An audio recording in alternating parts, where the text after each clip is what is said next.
Bismillahirrahmanirrahim. Assalamualaikum warahmatullahi wabarakatuh.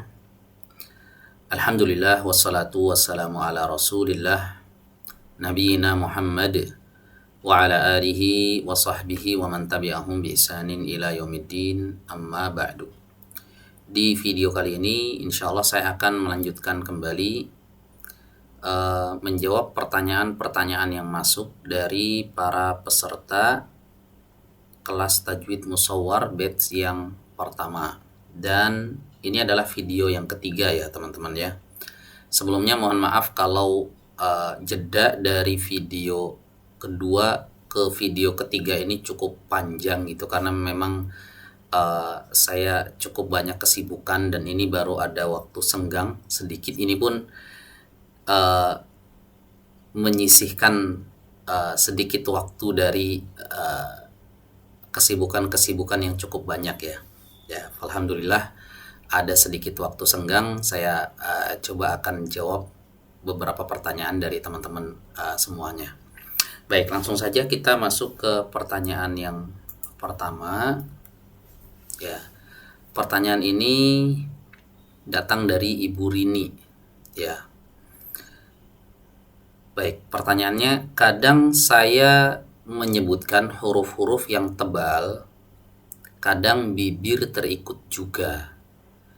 Gimana caranya supaya ketika mengucapkan huruf tebal bibir nggak ikut bergerak kecuali saat dhammah? Baik, Masya Allah, pertanyaan yang cukup bagus ya. Baik, sebelum saya menjawab pertanyaan yang pertama ini, mungkin sedikit saya ingin meluruskan kesalahan persepsi dari banyak pembelajar ya terkait membaca huruf-huruf yang tebal. Oke. Tidak sedikit yang memahami, bahkan dulu juga saya sempat memahami bahwa yang namanya bibir bergerak itu adalah saat dhammah saja, artinya bibirnya dimajukan saat dhammah. Ya, ini memang tidak salah ya. Bibir saat dhammah ya memang harus dimajukan. Ya, sebagaimana perkataan Al-Imam Ahmad At-Tibi rahimahullah, wa kullu madmumin falay yatimma illa bi dhammish syafataini dhamma. Ya, kata beliau tidak akan sempurna ya bacaan huruf yang berharokat dhammah itu kecuali dengan cara memajukan bibir. Ya, memajukan berarti full sempurna ya, seperti itu.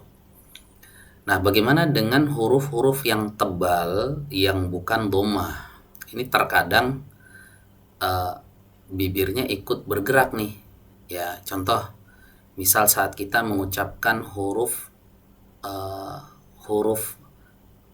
ro tebal dan ro tipis deh, biar ketara ya, biar jelas. Contoh, saat kita membaca lafadz Fir'aun ya, Fir'aun, posisi bibir nggak maju ya, Fir'aun. Ketika ditebal, misalnya kita membaca Ar-Rahman, Ar-Rahman. Nah, ini bibir ikut bergerak nih, mestinya begitu. Awalnya saya memahami demikian ya. Ternyata ketika kami bertalaki dengan guru-guru kami ya, pemahaman yang seperti ini kurang tepat teman-teman ya. Kenapa? Karena posisi bibir ini ada 3 macam saat kita mengucapkan huruf-huruf Al-Quran. Yang pertama maju, kemudian yang kedua netral, kemudian yang ketiga mundur. Nah, jadi bukan cuma maju mundur saja, ada maju, ada netral, ada mundur. Begitu. Yang maju kapan? Yang maju saat seorang mengucapkan huruf wawu ya, atau mengucapkan harokat dhammah, itu maju ya. Kemudian yang mundur kapan? Yang mundur ini biasanya untuk membaca huruf-huruf yang yang tipis ya, agar bisa lebih terbedakan dengan yang tebal. Contoh saat kita mengucapkan huruf sin sukun, ya, ihdinas siratal mus, Anda ditarik mundur, mustaqim, ya. Adapun ketika tidak dhammah, ya, dan juga tidak tipis tapi dia uh, adalah masuk kategori huruf-huruf yang tebal, ya, maka posisi bibir itu harus berada di posisi netral. Ya, ini yang kami dapati dari guru-guru kami ketika bertalaki. Ya. Nah, posisi netral ini seringkali disalahpahami bahwa itu sudah maju. Gitu. Contoh misalnya saat membaca Ar-Rahman, katanya itu sudah maju. Belum, itu posisi netral, ya. Kalau maju tuh seperti ini. Ar-Rahman. Nah, itu maju. Kalau posisi memang seperti itu, posisi bibir memang seperti itu, ya, tatkala membaca huruf-huruf tebal. Jadi boleh nggak bergerak bibirnya saat membaca huruf-huruf tebal? Boleh, ya, tapi jangan maju, ya, bergerak ke posisi netral. Pasti beda posisinya, ya. Fir'aun, ini tarik. Ar-Rahman, ru itu baru maju, ya. Seperti itu teman-teman, ya. Jadi di sini agak saya luruskan dulu nih persepsinya, ya, bahwa gimana caranya supaya ketika mengucapkan huruf tebal bibir gak ikut bergerak kecuali saat dhammah. Nah, ini pertanyaannya, emang kenapa kalau bibirnya bergerak? Gitu. Gak masalah.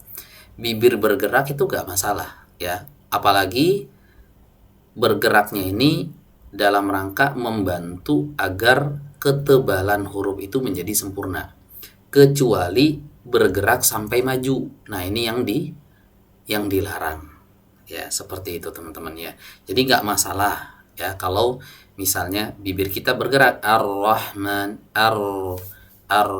justru kalau nggak bergerak malah jadi sulit, malah jadi ke bawah tipis, ya. Jadi seperti itu, semoga bisa dipahami. Barakallahu fiik. Berikutnya pertanyaan yang kedua dari Ibu Marfungah. Assalamualaikum Ustadz. Waalaikumsalam.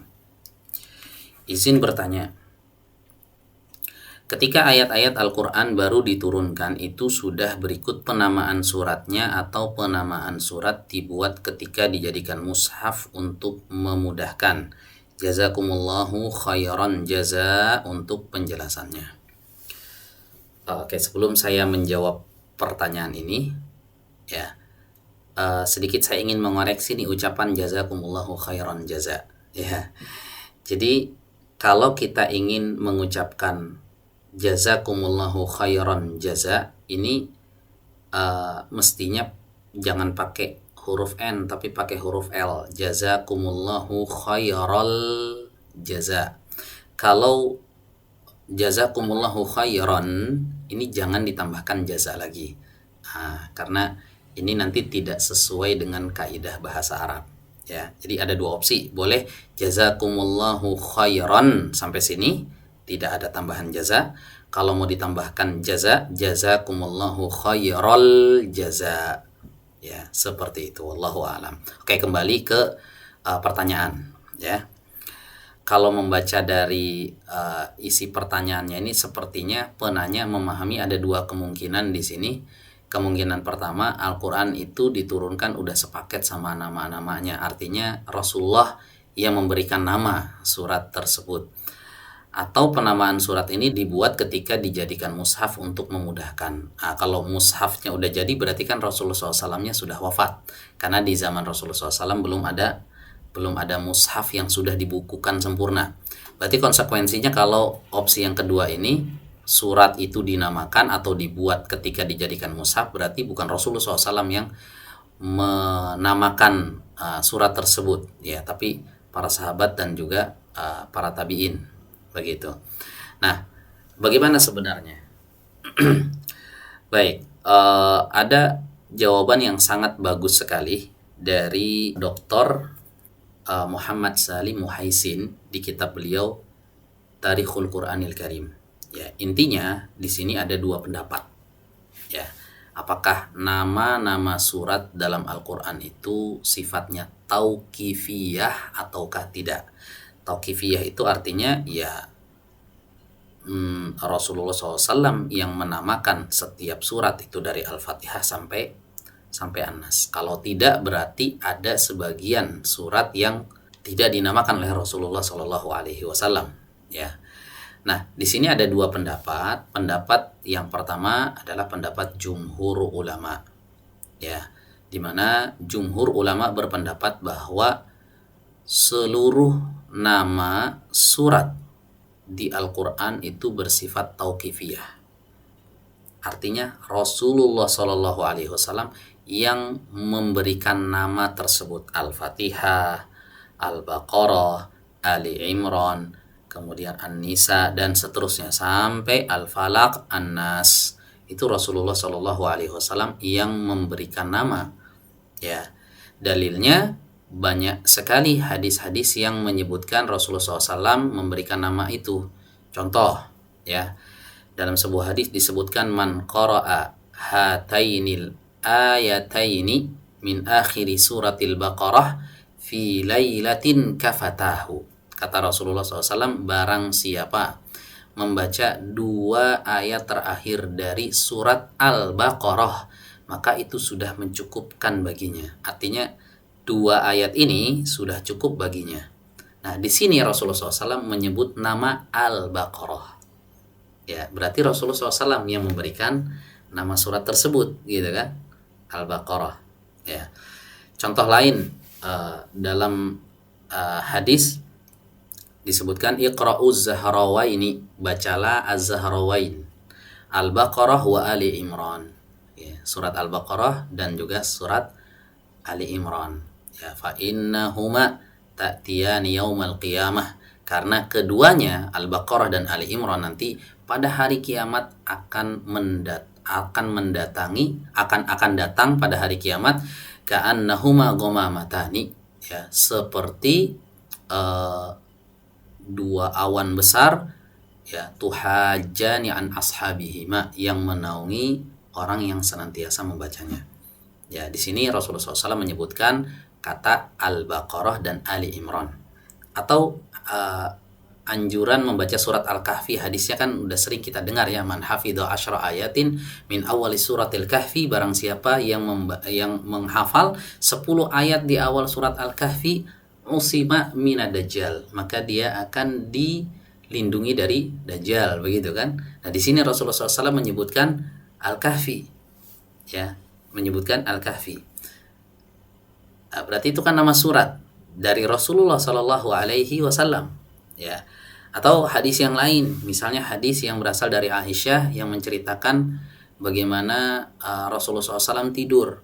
Karena Nabi SAW la yanamu hatta yaqra az-zumar. Ya, kata Aisyah, Rasulullah SAW itu nggak tidur kecuali setelah dia membaca surat Az-Zumar wa Bani Israel dan surat Bani Israel. Nah, ini ada nama surat Az-Zumar, ya, yang disebut oleh Aisyah.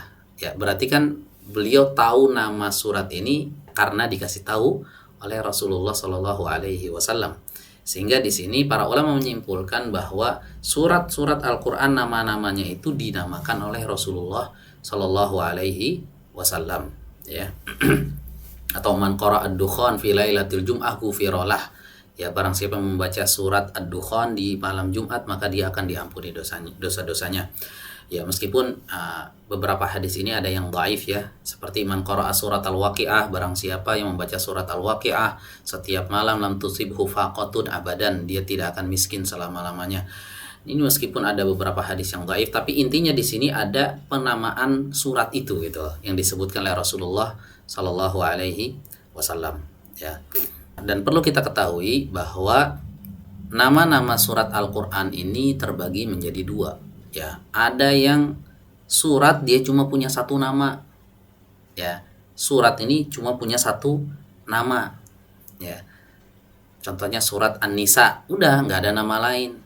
Ya, ada surat Al-An'am, udah nggak punya nama lain. Surat An-Nur, nggak ada nama lain. Ada surat yang dia memiliki lebih dari satu. Ya, kata para ulama, surat yang dia cuma punya satu nama, ini adalah sifatnya tauqifi. Ya, tauqifiyah. Ya, artinya Nabi Shallallahu Alaihi Wasallam yang memberikan nama tersebut. Ya, ini pendapat yang dirojihkan oleh kebanyakan para ulama. Ya, jumlahnya ada 74 surat. Ya, 74 surat itu surat yang hanya memiliki satu nama. Ya, ada surat yang memiliki lebih dari satu nama, berarti sisanya 40 surat. Ya, 40 surat itu dia memiliki lebih dari satu nama. Ya. Nah, yang seperti ini apakah tauqifiyah ataukah bukan? Ya. Nah, dijawab oleh sebagian ulama bahwa sebagian nama ini bersifat tauqifiyah, sebagiannya tidak bersifat tauqifi. Sebagian dinamakan oleh Rasulullah SAW, sebagian dinamakan oleh sahabat dan juga tabi'in. Ya. Jumlahnya ada 40. Misalnya surat Al-Fatihah. Al-Fatihah memiliki banyak nama. Ya, Al-Fatihah, kemudian As-Sab'ul Masani, kemudian nama-nama yang lain. Ya, yang ini terkadang disebutkan juga oleh Rasulullah SAW dalam hadis. Ya, ada Ummul Quran, ya, Ummul Quran. Ya. Bahkan Al-Imam As-Suyuti rahimahullah menyebutkan untuk surat Al-Fatihah itu sendiri ada sekitar 25 nama. Ada Ummul Quran, ada Fatihatul Kitab, ada Sab'ul Masani, ya, dan seterusnya. Ya, nah yang seperti ini para ulama mengatakan sebagian nama tersebut itu bersifat tauqifi, ada juga yang sifatnya itu tidak tauqifi. Artinya para sahabat yang memberikan nama tersebut atau para tabi'in yang memberikan nama tersebut. Oke, wallahu a'lam bishawab. Mungkin sampai sini dulu ya teman-teman ya. Ya, penjelasan terkait pertanyaan yang kedua ini. Jika ada waktu senggang kembali nih, saya akan jawab pertanyaan-pertanyaan yang lain. Demikian yang bisa disampaikan. Kurang lebihnya mohon maaf. Wassalamualaikum warahmatullahi wabarakatuh.